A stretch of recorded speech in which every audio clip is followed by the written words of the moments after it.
Hi, good morning, everyone. I'm Captain Luke Slivinski, the Coast Guard Military Fellow here at the Center for Strategic and International Studies. Welcome and thank you all for joining us. This morning, CSIS is pleased to welcome Vice Admiral Peter Gautier, the U.S. Coast Guard's Deputy Commandant for Operations, for a discussion about the launch of the Coast Guard's inaugural Operational Posture Statement, and also to discuss the Coast Guard's operational priorities, initiatives, requirements, and future challenges across its missions and geographic regions in a changing global landscape. Admiral Gautier assumed the role of Deputy Commandant for Operations in July of 2022 and is responsible for operational strategy, policy, guidance, and resources for carrying out Coast Guard missions and addressing national priorities. His previous flag assignments include Deputy Commander, Coast Guard Pacific Area, Commander, Coast Guard District 11, and Deputy Director for DHS, Joint Task Force West, and leader of Coast Guard Governmental and Public Affairs. He also previously commanded Coast Guard Sector New Orleans, the Gulf Strike Team, and Lorraine Station Geishashi, Japan. He also served as Senior Director for Response Policy on the National Security Council staff. Vice Admiral Gautier graduated from the U.S. Coast Guard Academy with a Bachelor of Science degree in Marine Engineering and earned master's degrees in Chemical Engineering from the University of Michigan and National Security Strategy from the National War College. Admiral Gautier, thank you for joining us. I'm also pleased to introduce Ms. Emily Harding. She is the Director of CSIS's Intelligence, National Security, and Technology Program. She will lead today's discussion. For those of you in the room, if you would like to ask questions, you can ask them anytime online via the QR code. For those who are online, please use the link on the event webpage.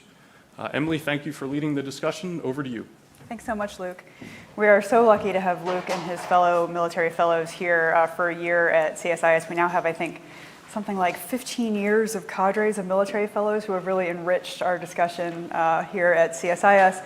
And then hopefully we have given them something that they can take with them on into their careers. But I'm so happy to have you here and welcome everybody to a discussion about the Coast Guard. We're also breaking a bit of news this morning. Today, the Coast Guard launches its first ever operational posture statement. I believe it's online. Folks who are in the room also have some copies, but it's a really impressive document. Why does this matter?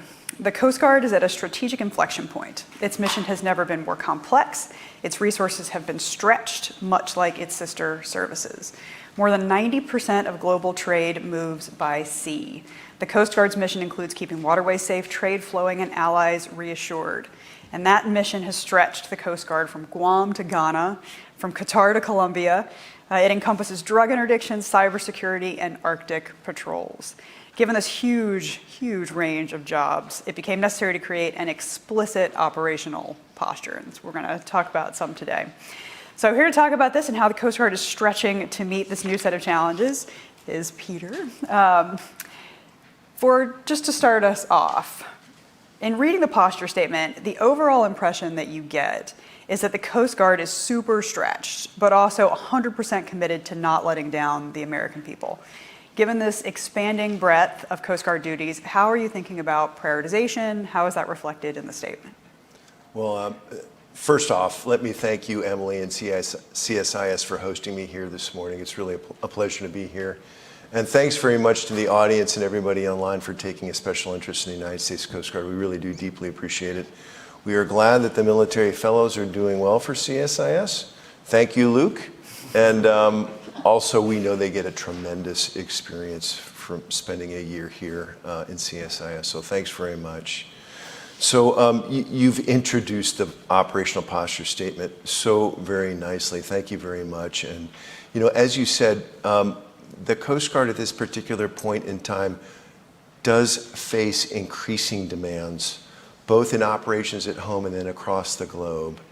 And so with our limited resources, it really is incumbent upon the service to take a hard look at how we operate, look at our priorities, understand where we can take risks, move to operate differently where we can to, as you said, meet the needs of the American people across our 11 mission sets and across all the regions that we operate in. That is really what the operational posture statement is all about. It is our effort to communicate with our stakeholders and be transparent with the American people on how we will confront all of these challenges, this increasing mission demand, and provide the kind of services that the Americans deserve. Yeah, there's a lot of discussion in the statement about efficiency. We're going to try to do more prevention in order to free up space for the truly acute things on the back end. A lot of discussion about continuing search and rescue operations, continuing maritime safety, but then trying to find ways that you can be more efficient, that you can share the burden with folks who are also well positioned to do it. Can you talk a little bit about what you see as a no-fail mission, and then how you think the Coast Guard can maybe share better duties with some people? Certainly. So as we say in the statement, search and rescue, arguably the mission that the Coast Guard is best known for, we view as a sacred trust with the American people and a no-fail mission. It is our primary life-saving mission. It defines us as a humanitarian service. But when we look at how we do search and rescue in the first quarter of the 21st century here, we do have what we would say is excess capacity in some areas, and we have opportunities to employ more technology, especially on the search side, to be more efficient with our resources in order to do things that we do. And of course, this and in every other mission, partnerships are absolutely critical. State and local authorities are absolutely crucial to our search and rescue system, and we cooperate and collaborate with them every single day. Yeah. The Coast Guard got a lot of press for the viral video of saving the guy on the boat with a dog during the most recent set of hurricanes in Florida. And I think it just all over the person who was rescued, his face was this huge sense of relief that he could see the Coast Guard and that they were there to help. I hope that none of us ever experience that sense of relief, but it is so reassuring to know that the professionals in the Coast Guard are there to help. Emily, I tell you, we try in the media to get attention on the great things that we do. One single pet goes a very long way in getting Coast Guard great publicity. Absolutely. It was a very cute dog. It does help. So your unique strategic role, as I said in the beginning, it is very striking in the operational posture statement that your mission has become truly global. Polar operations, counter-drug in the Caribbean, 6 fast response cutters to interdict weapons smuggling around the Arabian Peninsula. I found that astonishing. What makes the Coast Guard's approach to maritime governance distinct from other military branches, particularly the U.S. Navy, and particularly in politically sensitive areas? How are you splitting up the globe in your mission set? Well, the Coast Guard starts with a really powerful blend of authorities. We're a Title X military service, a member of the armed force. We're a law enforcement agency, the only armed force that actually has authorities to enforce laws. As I said, we're a humanitarian organization that does search and rescue when you do disaster response. We're an environmental organization that responds to oil spills and hazardous materials releases around the country. And it really is through this powerful blend of authorities that it makes us different and powerful. And you mentioned maritime governance. When you talk about the blend of safety, security, environmental protection, really what it means is in the global commons that are our oceans, we provide that example and that presence with our engagements in order to lift good, positive global governance. Actually, in a time where since the 80 years in the post-World War II peace that we've all enjoyed, more and more of our waterways are becoming contested around the world. Yeah, that's absolutely right. You personally in your career have seen this from a great many different angles. As Luke mentioned, one of your most recent jobs was Indo-Pacific. You have played a role in high-profile disaster recoveries from Deepwater Horizon to the World Trade Center attacks, the Columbia disaster to Hurricane Katrina. It seems like you have seen it all. From your view of how the Coast Guard has matured over the course of your career anyway, how do you see these kinds of roles lining up? What kind of hope do you have for people who are coming up in the Coast Guard behind you that they get a variety of experiences the same way that you have? Yeah, there are some retired and current Coast Guard members right here in the audience, and I think that they would share the sentiment that a Coast Guard career is an adventure, and it's full of unexpected pleasures and challenges that build personal resilience. and then just provide you an incredibly rewarding experience. And with room for every aspiration, whether that be you want to be in law enforcement, whether you view yourself as an environmentalist, whether you love technology and information. We do a lot of work with maritime industry, which is where I sort of cut my teeth in maritime transportation, safety, and security. All of these things are incredibly rewarding. We are recruiting, I will say, and you know, it just it reminds me that we are working very hard to connect with young people who want careers of purpose in their lives and who want to be leaders. And when we do connect and people do join us, they have great experiences. We have been challenged, like employers across America in the past 3 or 4 years, with recruiting and retention. Right now we're about 10% down on our enlisted workforce, about 2,500 enlisted members short per the positions that we have in the Coast Guard. But we have redoubled our efforts and expanded our recruiting capacity, and we have completely retooled how we do recruiting to connect with the younger generation of Americans who want to join the Coast Guard. Yeah, that's a great pitch. Also, some of those postings do not suck. One of our former military fellows, I think she grew up in North Dakota. Yeah, North Dakota.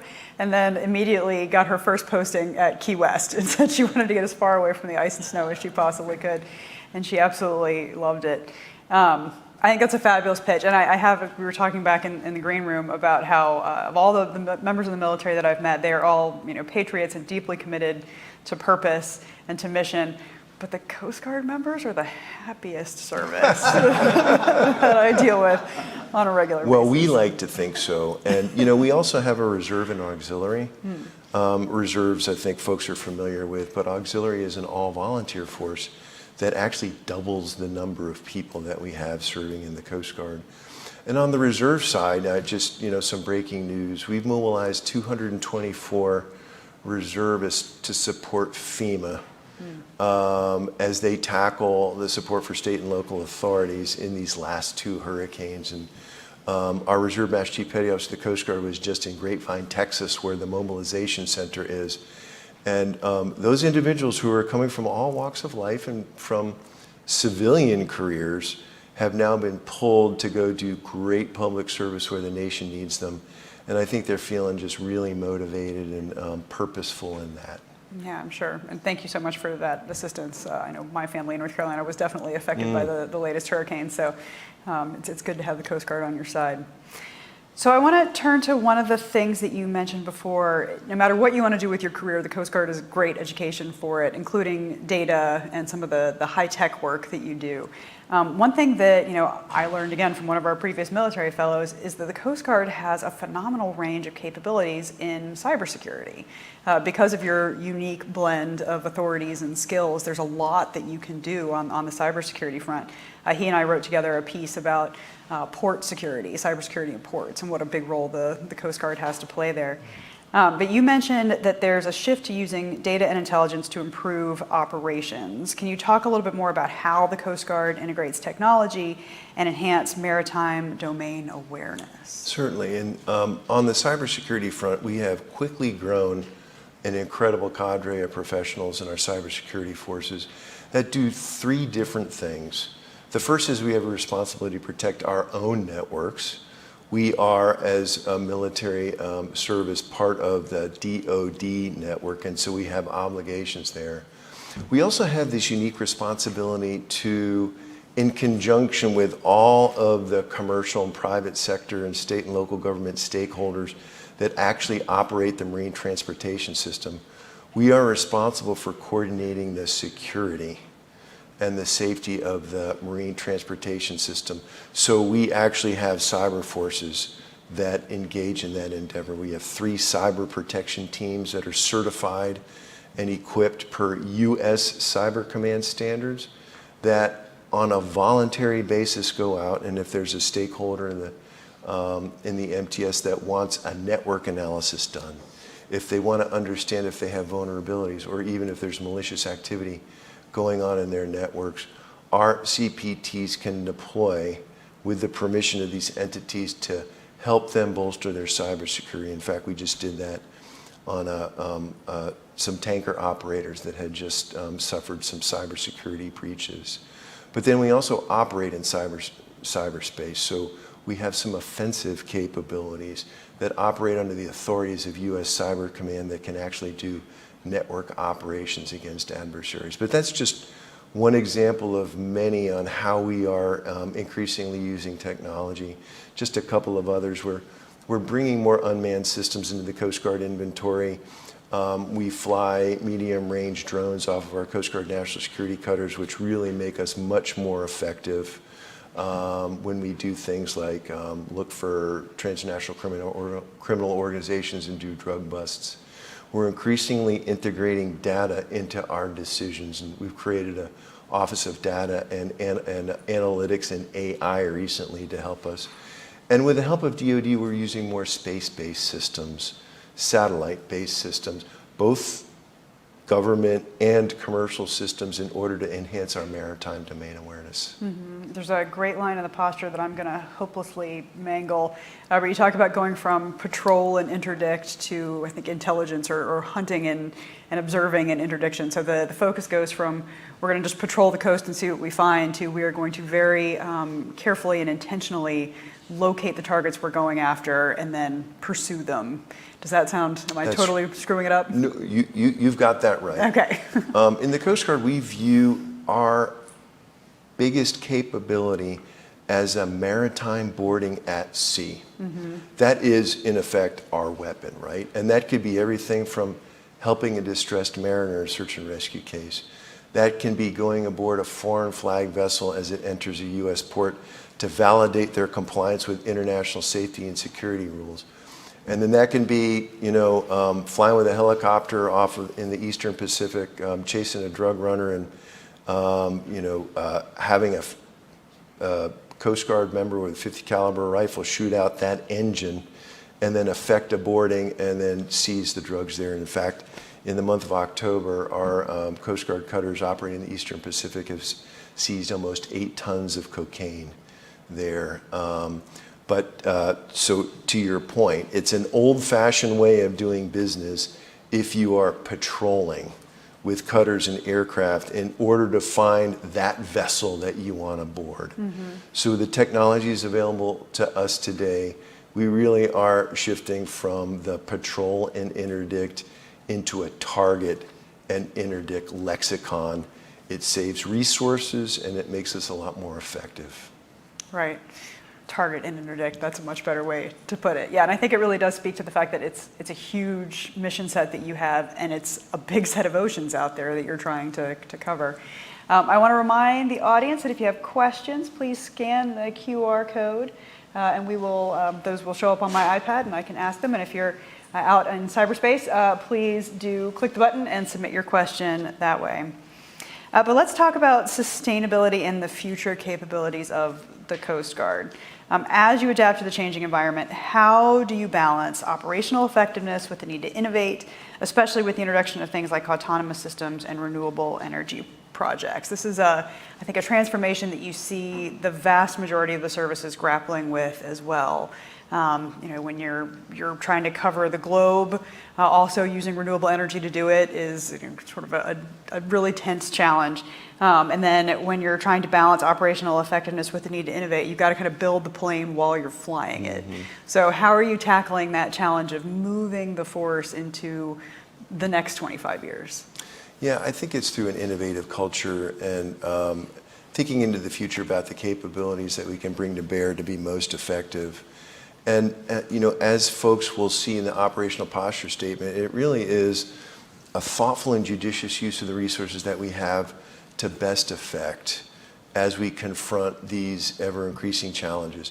But Emily, I think we need to be honest in terms of the constraints and the challenges that the Coast Guard faces in doing that.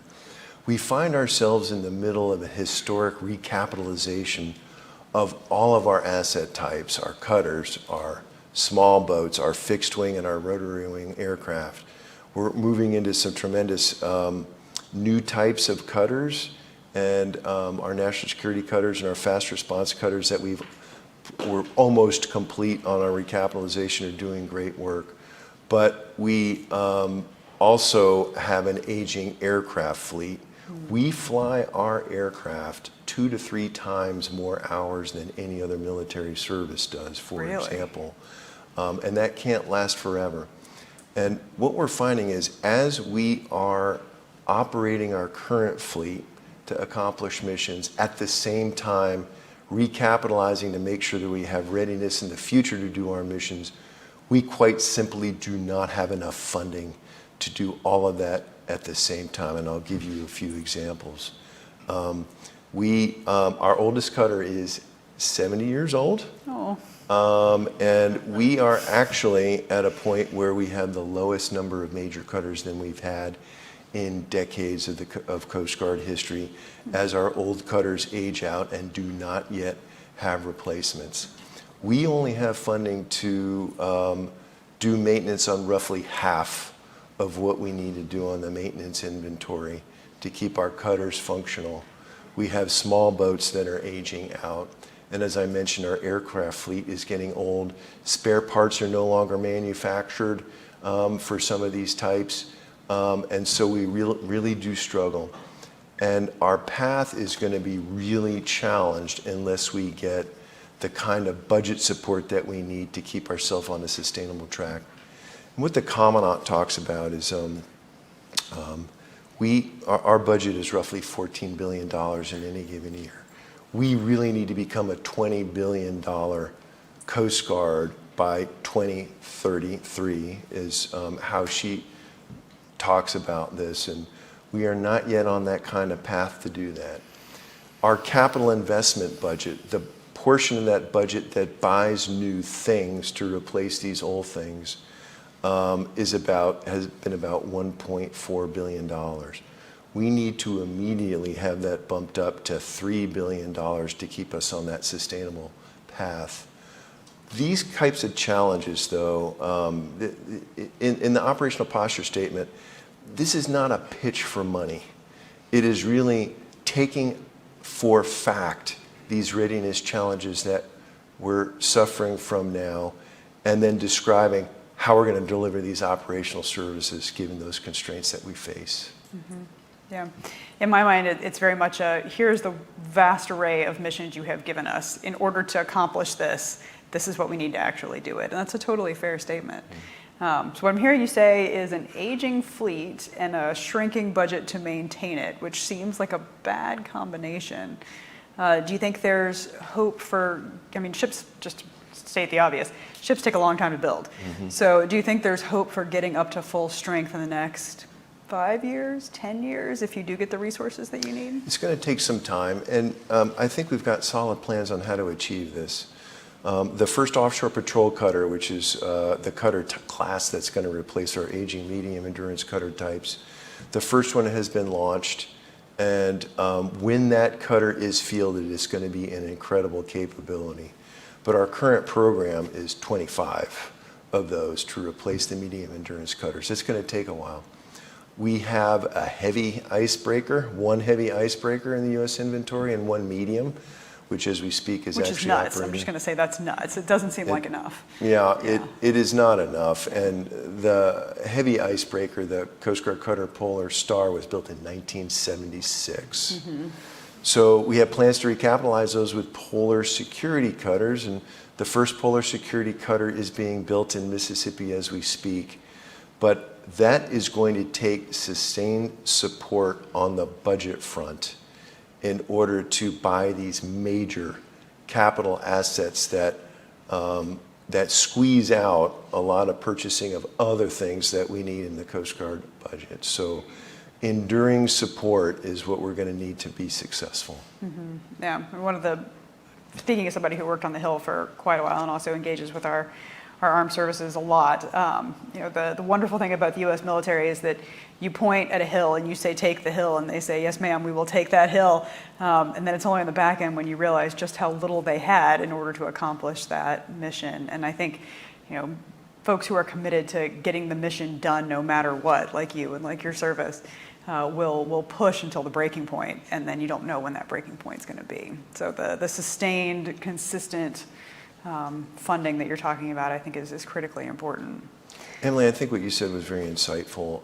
The Coast Guard has this can-do attitude, semper paratus, Yep. right? We will make it happen. We're not so good about telling folks where we're being stretched, Yeah. where we're getting brittle in terms of our readiness. And I think under Commandant Fagan, we're really turning that narrative to make sure that Congress and our stakeholders know the challenges that we're facing and know what help we need. And actually, the posture statement, I hope, will be helpful to indicate that we can't be everywhere all the time. And that actually a major cutter is not necessarily all that you need in any given time in order to have an effect. We do have several questions coming in about the polar area. I think you already kind of hit on the idea of the Polar Security Cutter program, but Stu Magnuson asked for just sort of a general update. Anything else you want to say about the direction that's headed? Well, let me start with how quickly our polar regions are changing. I was just up in Alaska 3 weeks ago and north of the Arctic Circle and saw firsthand the effects of things like climate change and coastal erosion. Listening to Native communities and Alaskans talk to us about their concerns over geostrategic competition on their front door, right? So this was a very active summer for the Russians and Chinese in our Arctic region, just off the U.S. Arctic. For the first time, we just witnessed a surface action group, a combination of vessels from the Russian Navy and the Chinese Navy earlier in the summer, but also from the China Coast Guard and the Russian Border Guard, which was really a first of its time example of operating in the Bering Sea that we saw. The Coast Guard's response to these sorts of challenges, like climate, like increasing storms, like melting permafrost in these local communities that cause pollution incidents, like this geostrategic competition that we face, continued needs for search and rescue as fish stocks move further north, means that we've been investing in that area. We've upgraded our fleet to H-60s in Alaska. We've upgraded our aircraft to C-130Js, which is much more capable aircraft there.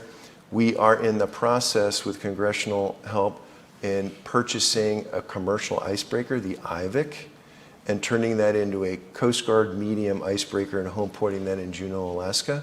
And we will make great use of that cutter once it becomes a cutter and it's operating there. But we are also operating this older Coast Guard medium icebreaker and really aging heavy icebreaker. We'll continue to do that, but we need to grow the capacity of our polar security cutters. And just a quick update, I said the first one is being built. Steel has been cut on that. We've had funding for 3, but that is in a really dynamic process as we negotiate with the shipbuilder, which took over for another shipbuilder there, VT Halter, in order to get that polar security cutter first one done. Yeah, okay. I think that speaks to the question from Cal Biesecker from Defense Daily. The posture statement says you need 8 polar icebreakers, a mix of heavy and medium. You seem to be struggling with starting construction of the first new polar security cutter. Can you update plans to begin cutting steel, and when will it be delivered? Certainly. It's been a challenge, and we knew it was going to be a challenge because the U.S. has not built a heavy icebreaker since 1976. So the original contract award was awarded to a shipyard, which was then bought out by a second shipyard. And I said that what the Coast Guard and on Bollinger, Mississippi, the current shipyard, has done was they're building some of the panels on the keel area, which are some of the less complex parts of the structure that need to be built. But in that process, they're learning, and we're learning what it's like to weld and roll steel that's thicker than any kind of steel that's in any other U.S. ship that has been built since the 1970s. So we do think that by the end that we'll have delivery of the first polar security cutter by the end of this decade. We want to make sure that that happens as quickly as possible, but that's the timeline that we're currently on. Great. And then one more icebreaker question. Dave Forster from Fincantieri Marine Group says, Great Lakes Commerce is a critical mission for the Coast Guard. Where does the second Great Lakes icebreaker fit into the FIDIP? The Coast Guard has committed to construction of a second Great Lakes icebreaker to add to the Coast Guard cutter Mackinac, which is our medium Great Lakes icebreaker, and then our smaller 140-foot icebreaker fleet there that breaks out ice in the Great Lakes, and then also in the northeast of the U.S. So we have received some funding from Congress in order to stand up a program office and begin the planning of that particular endeavor. And we're through multiple year budgets, we do intend with Congress's help on building that icebreaker. Yeah, well, this is where we could get into a long discussion about manufacturing capacity in the U.S. and how the Navy's being pinched as well. I know at CSIS we've been up to Groton and up to Bath and down to Norfolk and seen what the Navy is trying to accomplish with the same sorts of challenges. Like, how do you figure out how to roll steel? How do you reinvent the wheel, even though it's not really reinventing the wheel in modern manufacturing? And it's the same for everyone. It's not a problem we're going to solve today, but over to Congress to try to push forward on some of that manufacturing capability.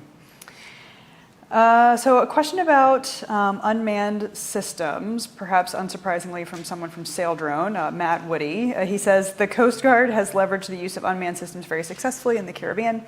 Thinking about your global posture, where do you see the next theater for leveraging these new autonomous capabilities? So you had asked a question earlier about integrating new technologies, and so we have had a lot of success integrating unmanned surface vessels, and we had contracted Saildrone in order to give us eyes and ears in places that where we can then preserve our Coast Guard cutters for other missions, and then in the boarding aspect. So we did have Saildrones operating in the Windward Pass and then also in the Florida Straits as a deterrent, and then also as a detection capability for maritime migration from Cuba and Haiti. And we do think it had a pretty strong deterrent effect. I think possibilities are incredibly broad for expanding our use of drones, both on the sea and above the sea, and we're exploring different ways of doing that. We need to move into having more unmanned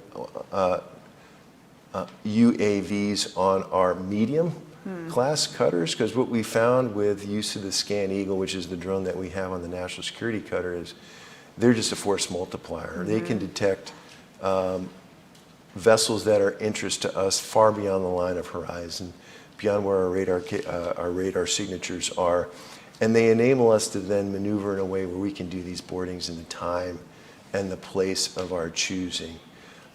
So we're going to be expanding our use of medium-range drones, but we're also going to be expanding our use of long-range drones as well. We're part of a joint program office with CBP, which operates MQ-9s, the Reaper drones. Most of those have been used on the southwest border with CBP there. But we have had a couple of prototype uses in Puerto Rico for maritime use of those particular drones with great effect. We've actually prosecuted search and rescue cases 3 times with MQ-9s, and wow. So the possibilities are there, and they're really great for maritime interdiction as well. So we'll be adding more people to the CBP Coast Guard Joint Program Office to get the best use out of those, and we're exploring other opportunities for expansion. Yeah, that's great. The demand for drone capability, for autonomous system capability is just going through the roof, but it seems that if your mission is to manage gigantic pieces of ocean, that you really can't do your job without that kind of capability. And Saildrone is a neat little piece of kit. So let's talk more about approved third parties and technology. Jennifer Carpenter from American Waterways Operator asks, how can the Coast Guard more effectively execute its marine safety and facilitation of commerce missions at a time of seriously stretched resources? We need to avoid preventable delays and disruption caused by long waits for vessel inspection or mariner credentialing services. So what opportunities do you see to better leverage approved third parties and technology to enable the Coast Guard to more effectively execute that mission? In a couple of different ways, Jennifer. I think the first is increasing use of risk-based approaches to our things like maritime inspections and our port state control examinations.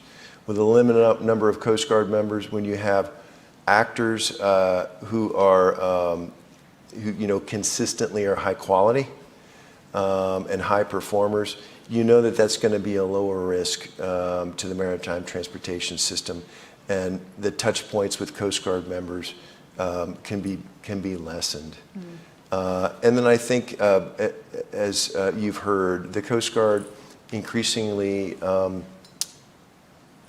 enables the use of third-party organizations in order to do things that might have historically been done by Coast Guard members. Things like validating safety management systems and providing an additional level of oversight where the Coast Guard doesn't actually have to board. And I think, we'll be increasingly looking to those sorts of oversight regimes to make sure that we provide an equivalent level of safety together with maritime industry moving forward. Sounds almost like a TSA pre-check for the waterways. It kind of is, right? You don't have to look at everybody the same way in terms of oversight. But at the same time, there is a ton of change that's happening in the marine transportation system. The very geography of offshore is changing as wind farms get installed, and the first one of those are going in south of Martha's Vineyard. But we're going to see a lot more of those, and the Coast Guard's working together with maritime industry to establish shipping lanes and regulations so shipping and these wind farms can coexist in a safe and secure manner. A lot more use of the waterways for space launches, and that's been making the news. Yeah, it's fascinating. The number of times that space launches were mentioned in the report was kind of surprising. Yeah. And using autonomous systems as they recover rockets offshore, and more manned space flight, right? So more capsules with astronauts coming down in the maritime environment. And then the very nature of what powers ships is changing. The Coast Guard, with the help of the U.S. delegation of the International Maritime Organization, negotiate standards for fuels for ships to reach net carbon zero emissions from commercial shipping international by 2050. And this means fuels are changing from marine diesel and heavy fuel oils to liquefied natural gas more and more as a bridge to fuels that will have even a lower carbon footprint, like perhaps ammonia and methanol, maybe even nuclear power in the future. So the Coast Guard's working really closely with maritime industry, not to pick a winner, but to determine what they're looking at to power the ships of the future, and making sure that we're ready with the right safety standards and oversight when these fuels come into force. So what are the implications for the Coast Guard of having that variety of fuels out there on the waterways? Is that, do you need to know what kind of ship you're approaching as you walk up to it? Do you need to have folks on board who understand all of those different propulsion systems to safely engage? I think we're learning the details of what that might look like, but for now what we're doing is there are actually individual ships that are now powered by these types of fuels, but they're only maybe a handful. And so the Coast Guard works with the engineers and the owners and operators of these ships to make sure that we have a safety case and establish a standard for that vessel that's equivalent to what we see elsewhere. Then we take what we've learned from that process and we go to the International Maritime Organization, so that when these standards are set, they're international and they're designed, implemented, and enforced in a way that's going to be the same, equivalent, across what we call port states and then flag states, to make sure that this is safe. But we're learning a lot on the way, and some of these fuels are hazardous. It can be quite hazardous, hydrogen, ammonia. So we're going to need to make sure these things are going to be safe. Yeah, miniaturized nuclear power on the waterways of the future. That would be kind of astonishing. Okay, we have a question from Bonnie Petrie of Boeing. Can you tell us a little more about the Coast Guard's path forward to sustain and recapitalize, she says, the H-65 fleet, but I know you're transmitting from one type of helicopter to another. Can you talk a little bit about that transformation? So the Coast Guard squeezes every dollar of value out of every asset we have. Our H-65 is our oldest helicopter type. We have two, H-60s and H-65s, built and fielded in the 1990s. And we are on our fourth service life extension of the H-65. And you know, we have intended to operate that aircraft until 2037. And it actually is with the help of Airbus and the part suppliers that make sure that we have the spare parts necessary to successfully achieve that goal. But like the 65 and the 60s, we have a facility in Elizabeth City, North Carolina, where we take these two, and no other military service does this. And on a certain frequency, we'll strip them completely down and rebuild them to make sure we can double or even triple the number of hours we get from these airframes. That's amazing. Yeah. I mean, when you get to the edges of surface life extension like that, I mean, do you just have a huge cadre of mechanics that can keep them up and running on a daily basis? What worries you about that? Not worried about the workforce. Yeah. We have a great civilian and military industrial workforce that's been doing this for decades. They work very closely with the manufacturers of these aircraft to make sure that we're doing this within the standards of safety that we think we need to. But you know, that isn't without risk. These Right. are aging aircraft. And you know, as an example of you know, unwelcome surprises, we operate an aircraft, a fixed-wing aircraft called a C-27, and recently we had some structural cracks in that particular aircraft, and that's requiring us to retire that earlier than we would have liked. So you know, when I talk about the Coast Guard having to maintain readiness now while we build the readiness of the future, there are a lot of stress points in that plan, and we need to keep a careful eye on that and make sure that we have the appropriations necessary to keep the Coast Guard functioning. Amen to that. My father-in-law flew helicopters for the Navy, and he liked to say that you know, a fixed-wing aircraft is designed to stay in the air. A helicopter, the minute that it stops functioning, is not designed to stay in the air. So maintaining the safety standards of helicopters is just critically important. Let's talk big picture strategic competition for a minute. You've talked about the Coast Guard's global mission and increasingly contested waterways. What role do you see the Coast Guard playing in countering strategic competitors and cooperating with international allies against those strategic competitors? Well, this is a now role, and it's a growing role into the future. The Coast Guard, as we said, it just provides a unique set of capabilities and authorities and presence that is in greater demand all around the world, especially as we see more of international waters being contested. We're the only agency that's specifically written into the U.S. Indo-Pacific strategy. And what we provide in places like the Indo-Pacific, but elsewhere in the world, is an example of global maritime governance that's sought out by other countries. You know, countries around the world want the same things that our Coast Guard provides for the United States. They want to make sure that they can police their waters for illegal fishers. They want to make sure that they can counter smuggling of drugs and people into their country. They want to make sure that their waterways are open to trade that's so important for their survival. They want to be able to do search and rescue. And it's why more and more we get asked by other countries to engage with them, do operations with them, help them train, help them build their capacities to do that.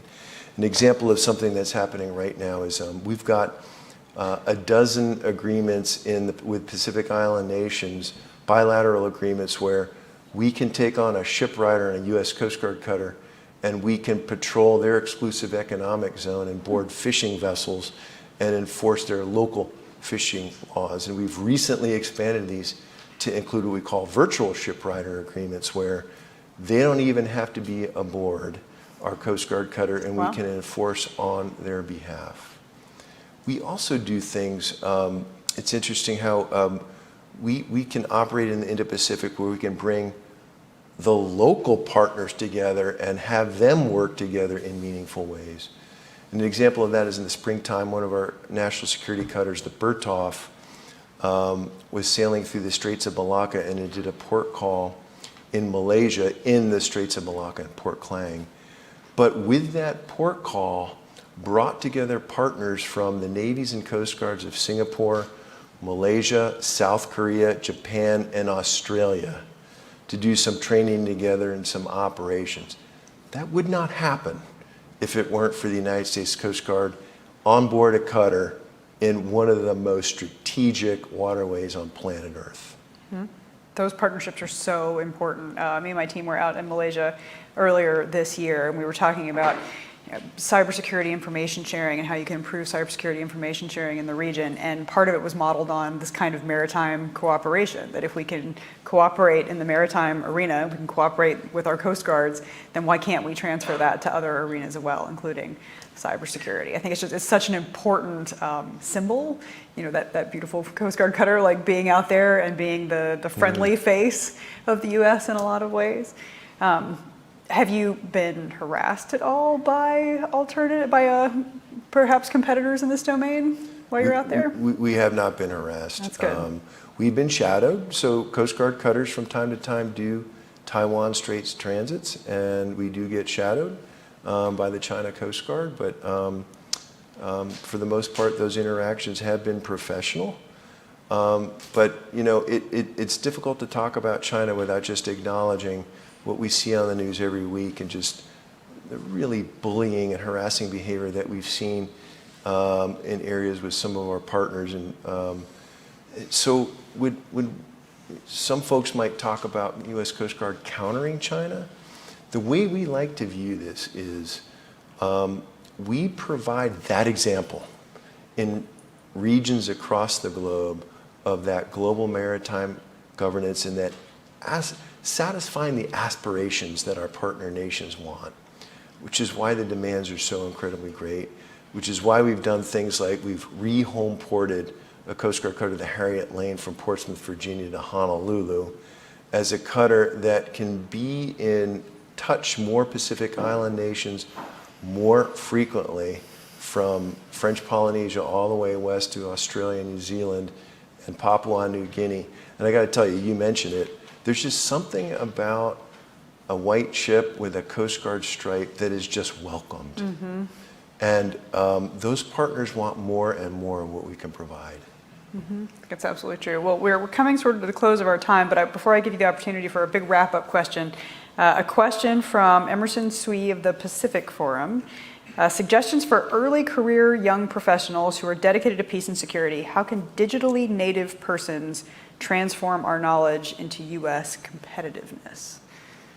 So, come join us. Yeah. So I grew up in an organization where the admirals knew the most about how the Coast Guard operated. This has been turned on its head because the young people are teaching us how to be more digitally literate and what we can bring to the table in terms of data analytics and AI to just be that much more effective. So we are learning a lot from our young people. We have got a great place, a great home for people who want to serve the United States of America, who have a penchant for maritime and adventure. We will provide them with a lot of training and a great home, a place where they can exercise their values and do wonderful things for the United States. Yeah, it's a tremendous pitch. And again, places like Hawaii and the Pacific Islands, these are posts that do not suck. Yeah. Okay, so a final sort of wrap-up question from Justin Katz at Breaking Defense. What is the overarching message that you want Congress and the general public to take away from this new posture statement? Why did the Coast Guard need this document now? We want folks to understand that the maritime environment is changing rapidly, and that's just increasing the demand for Coast Guard services exponentially. We have the right people and the right workforce and the right missions and authorities to do wonderful things. but we need the support of our stakeholders in Congress in order to overcome the challenges that we have in sustaining readiness of our current capabilities while we build the readiness of the future. And we give our Coast Guard members the kind of support that they need, the medical, the child care centers, the housing that they deserve in order to do wonderful things for America. Yeah, amen to that. Well, thank you so much for being here today and sharing this new operational posture statement with us. I think you've made a very compelling argument for not only why the Coast Guard is a great place to work, but also, the breadth and depth of responsibilities the Coast Guard has as reflected in this new operational posture statement. I feel very confident that there are folks out there in Congress, hopefully some appropriators who are listening, and who are going to give you the funds that you need to keep those helicopters flying, to build those new ships, which will support American manufacturing, and do all the things that we need the Coast Guard to keep doing. So please join me in thanking Vice Admiral Gautier. Thank you. Thank you so much. We're grateful for hosting us. Thank you.